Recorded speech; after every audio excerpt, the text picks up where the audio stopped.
தொழிற்கல்வி பயிலாத மாணவர்கள் தங்களுடைய வேலையை சரியாக தேர்ந்தெடுக்க வேண்டும் என்று கல்வியாளர்கள் வலியுறுத்தியுள்ளனர்.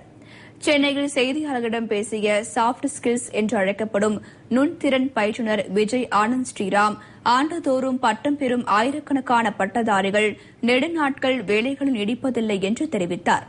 தங்களுடைய திறமையை கணக்கிட்டு வேலையை தேர்ந்தெடுப்பதே இதற்கு சரியான தீர்வு என்றும் அவர் கூறினார். இருக்கிற சிச்சுவேஷன்ல 10 பேர்ல 9 பேர் வேலைக்கு வர முக்கிய காரணம் அவங்க கரெக்டான ஜாபை தேர்ந்தெடுக்காததுக்காக தான். ஸோ டைம் ஆனாலும் பரவாயில்ல, ஒரு 1 or 2 months வெயிட் பண்ணாலும் பரவாயில்ல, ஒரு நல்ல ஜாப்ல ஜாயின் பண்ணிட்டு அந்த ஜாப்ல க்ரோ பண்ற வழியை நீங்க பாத்தீங்கன்னா டெஃபினெட்லி யூ கேன் இம்ப்ரூவ். எப்படி ஜாயின் பண்ணீங்களோ 1 year கழிச்சு அதே மாதிரி இருக்கக்கூடாது. You have to acquire lot of new skill sets. ஆங்கில புலமை பட்டதாரிகளின் பதவி மற்றும் சம்பளத்தை நிர்ணயிப்பதில் முக்கிய பங்கு வகிப்பதால் அதில் பயிற்சி பெறுவது முக்கியம் என்றும் அவர் கூறினார். ஆங்கிலத்தில் உரையாட குறிப்பிட்ட 3000 வார்த்தைகளே முக்கியம் என்பதால் அதில் தேர்ச்சி பெறுவது பலன் அளிக்கும் என்றும் விஜய் ஆனந்த் ஸ்ரீராம் தெரிவித்தார்.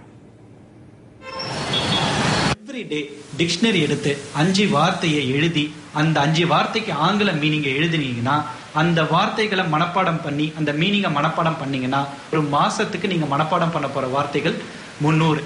ஒரு மாசத்துக்கு 300 வார்த்தைகளை மனப்பாடம் பண்ணீங்கன்னா ஒரு வருஷத்துக்கு நீங்க மனப்பாடம் பண்ண போற வார்த்தைகள் 3600 English words. You won't believe உங்களை இங்கிலீஷ்ல யாருனாலையும் ஆச்சரிக்க முடியாது.